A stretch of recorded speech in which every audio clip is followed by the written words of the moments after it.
Osmi Nath Kesh Columns if we cliff beyond the Dunley Falls Road. Deputy Mitchell O'Connor, Deputy Murphy, Richard's going to be here, ladies and gentlemen.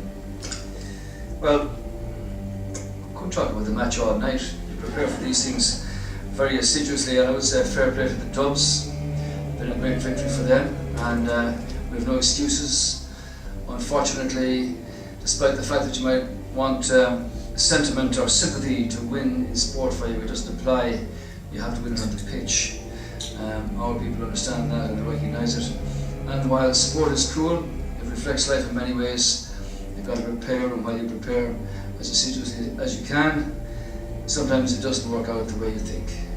So, good luck to Jim Gavin and his team. They prepared diligently. They actually made less mistakes than we did, and they win the coveted trophy this year.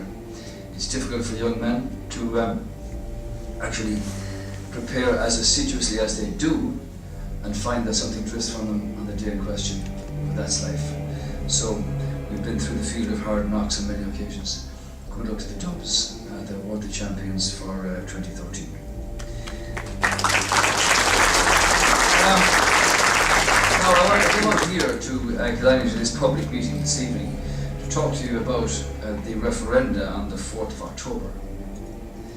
And I do so because I think it's in your interest to have an engagement where you can discuss and ask questions and form your views. Because you see, my job as Taoiseach and as head of government is to see to it that our people have the very best engagement and the best opportunity to engage in the deliberations of our government and our country. First of all, I was compared to Mussolini recently, una duce una voce. Today I was compared to the antics of Libertas, and some people feel that my engagement in this debate is sinister, to use the word. Well, there's nothing sinister or dictatorial or power-grabbing about my involvement here. I was elected to the Dáil in 1975, the longest-serving member in the House. Whether that be a good thing or a bad thing remains to be a matter of debate, but I've been returned on each occasion. And as Taoiseach, it was my privilege to follow through on a commitment that was made very clear a number of years ago, that if my party was elected to government, it would put a question before the people as to whether or not Shanadéireann should be abolished or whether it should be retained. In fact, before the last election, all of the political parties made it perfectly clear that they supported the question of the abolition of the Seanad. Many people never dreamed or believed that this question would actually be put before the people. They said it's a political stunt. They said this is play acting. They neither have the courage nor the commitment to put the question to the people. And they say this is a power grab by a government that is centralised, that is too centralised, that has all the power vested in a very small number of people. Well, I ask you, first of all, as citizens of our country and as people who live in a democracy, what is more democratic than asking the people, the electorate of Ireland, for their adjudication to answer yes or to answer no? And that's why it's not necessary to have debates at political level between political leaders, because it's not in the hands of government anymore. It's not in the hands of political parties anymore. This is in the hands of you, the people. And as I explained to the Senate when I spoke to them earlier on this year, the fate of Shanadéireann passes from the House to the hands of the people, and the people will make their judgment. And the case that I make is why they should vote yes. Now, there are two referenda on the 4th of October.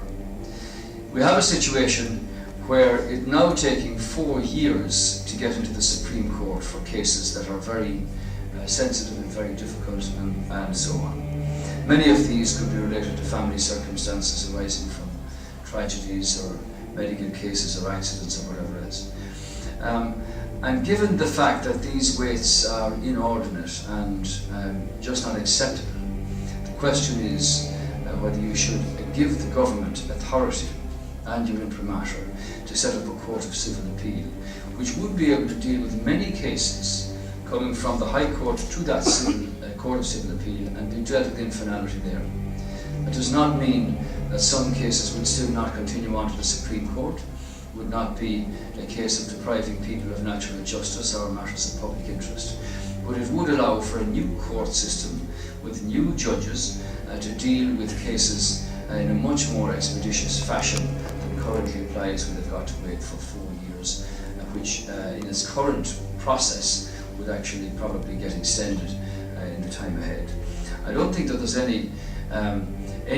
all of the parties in Dáil Éireann and practically all of the members support this, and it's important therefore that people would understand that by voting yes, they are putting in place a system which will expedite justice and decision in respect of sensitive and serious cases.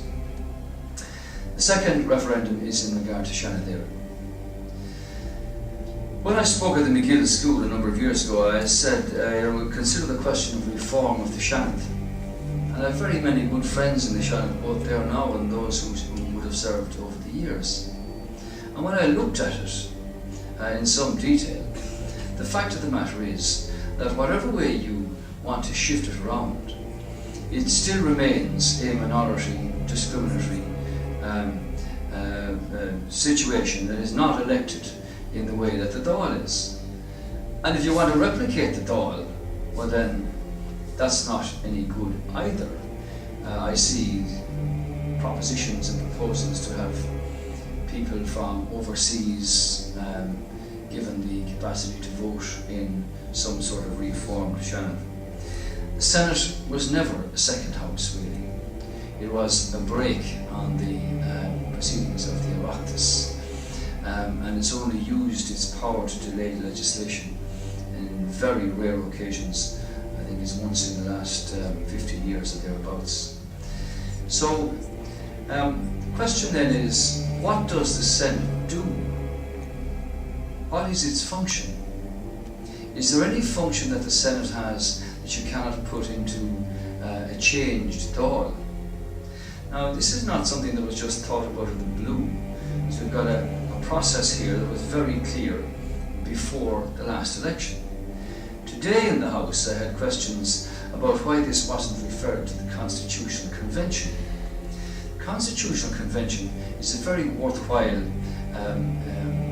process where public citizens and public society is engaged with the political process in reflecting on issues that might be of concern or importance or should be considered. And the Constitutional Convention, chaired expertly by Tom Arnold, sends in its views following that discussion between members of the public, 66 members, 33 politicians, on a whole range of issues.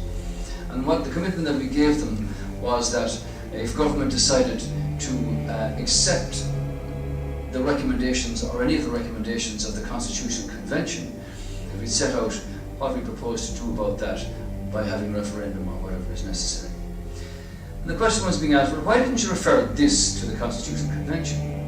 Well, the Constitutional Convention was for the purpose of sending its opinions and its reflections and decisions of the Convention to government for their consideration, so that it could make a decision if it wished.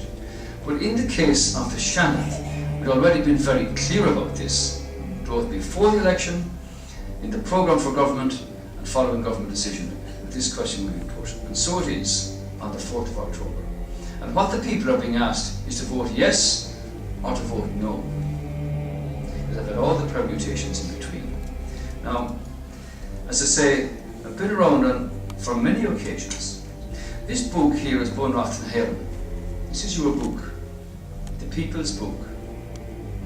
This is what is my bounden duty, to see that people have their rights, which are enshrined in this Constitution, delivered through legislation and determined and interpreted by the courts of the land, in particular the Supreme Court.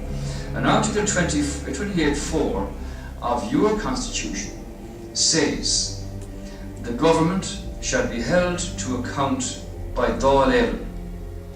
The government shall be held to account by Dáil Éireann. In other words, Tá rialtas freagrach go Dáil Éireann. That's the constitutional remit of the Dáil. Has that been allowed to do its job in past years? Only slightly so. Sean Lemass said about a famous party that they're only slightly constitutional.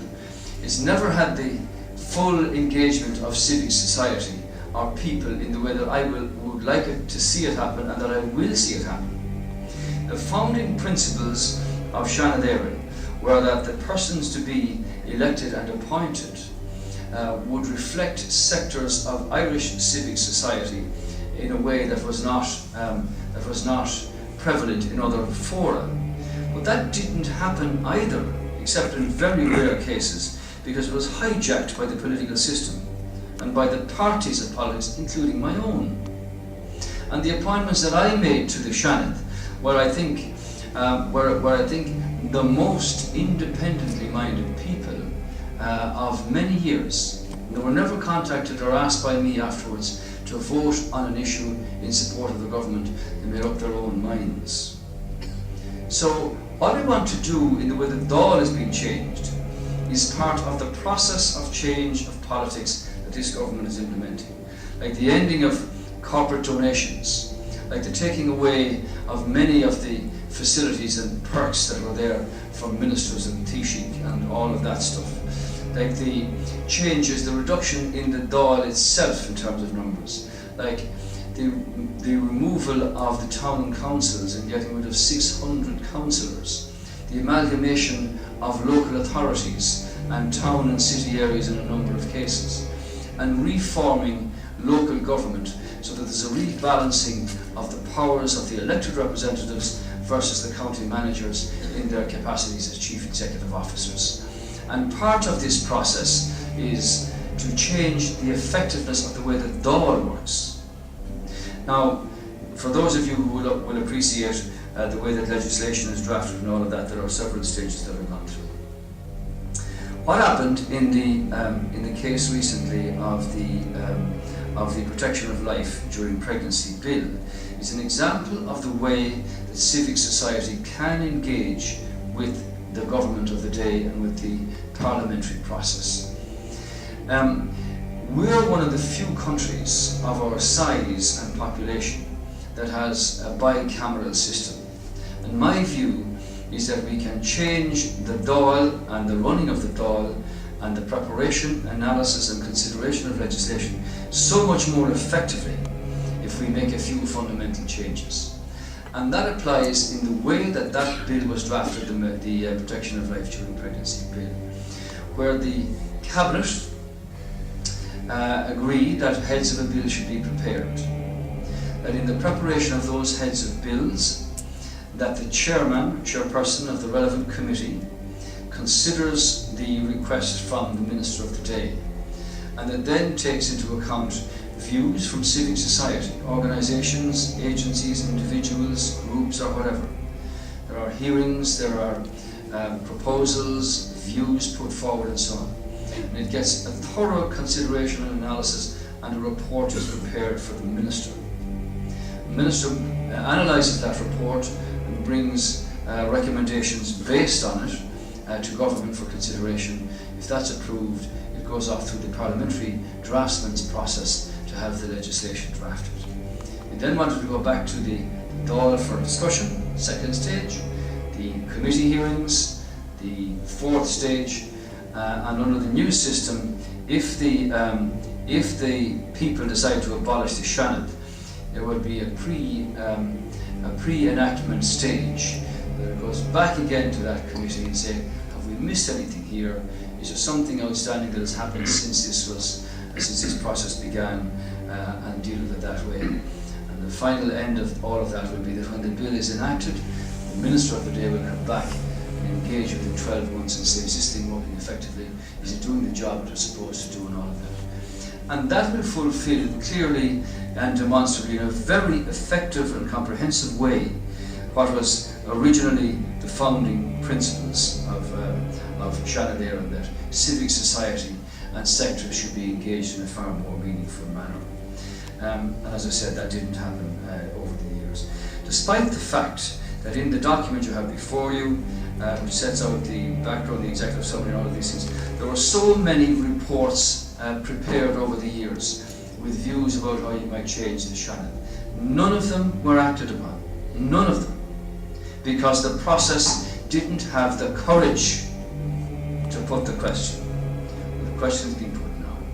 We want to end a situation where less than 1% of the population elect Shannon Éireann, which has not fulfilled its duty, in my view, in a way that it was originally intended, and which responsibility can be carried out far more effectively in a changed system in the Dáil.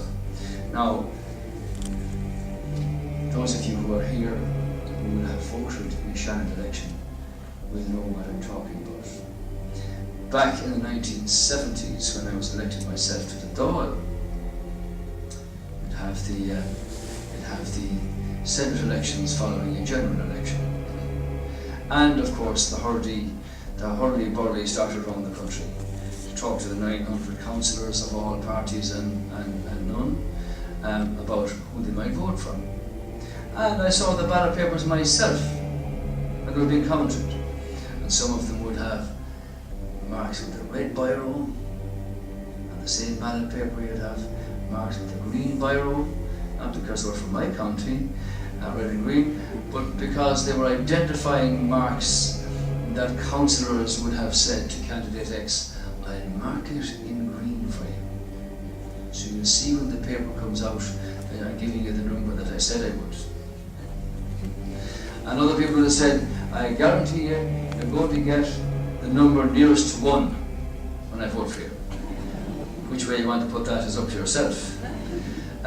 So all of that process meant that you still only selected a small number of senators, the rest being appointed by the Taoiseach of the day to guarantee a majority in the Shannon. And that's a system that I think just has to go. So with all those reports over 75 years, and nothing done, nothing happened, the question then is, what are you going to do? Now, there's been a debate about the 20 million. Well, the 20 million is not a figment of Richard Bruton's imagination. The 20 million is the figure that is set out by the Oireachtas Commission as to the direct, indirect and pension costs of the Shannon at the moment. And that amounts to 20 million per year. If the people decide to abolish the Shannon, because it is a constitutional entity, it will continue in situ until 12 midnight on the night before the next government is formed, which will be in May of 2016. The election will be in April of 2016. I made that clear as well. People like certainty, they like to know where the horizon is, they like to know that they can plan. So everybody relax. And that means that when that happens, if it happens, there will be no new senators elected, so the savings are there. And just as you amalgamate or abolish or put together different agencies or organisations, people are redeployed, the services and the facilities to provide those services are no longer required in the Senate, and so they're transferred elsewhere through redeployment, different work areas, and as we will all move on through this mortal world, so will those who have served as senators, and obviously the costs associated over a period phase out. So the costs as determined here are set out by the Oireachtas Commission, completely independent. They're not put up by the Fine Gael party saying these are our figures. These are the figures supplied to us and to Richard Bruton by the Oireachtas Commission. So I don't take any advice from people who say, well, it's not that figure. They're the independent, verified figures from the Oireachtas Commission. So in that sense, what I genuinely believe now is that as we face a very different Ireland for the time ahead, so too we have to make more effective the changes and the way that we run and conduct ourselves in the Dáil. Now, Deputy Murphy's here, a young man, newly elected on the last occasion. He had the gumption and the initiative to go and put forward a lot of views about how the Dáil should be reformed and objective opinions from a young man. And I respect that. You talk about whipped votes and all of these things. It's a very different situation, let me tell you, in a tight government where there's a majority of one or two, where stability is really important in terms of investment, of perception abroad and all of these things. But Owen put forward his views about reform of the way the Dáil is run. And some of those are things that we have considered and will consider. And obviously, I've seen so many changes in there over the years, some worked and some didn't. But let me assure you of this. As somebody who follows from the country from which David came, I respect the primacy of the people and their vote. And I reject completely allegations of power grabs, of being a dictator, or anything associated with that. My own view is that people have primacy here, and the Dáil is accountable. The government is accountable to the Dáil, and that's what's at stake here. And what we want to do in making this adjustment is continuing on the process of change in politics in our country, so that as we work on the one hand in making tough economic decisions to restore good health to our economy, in not having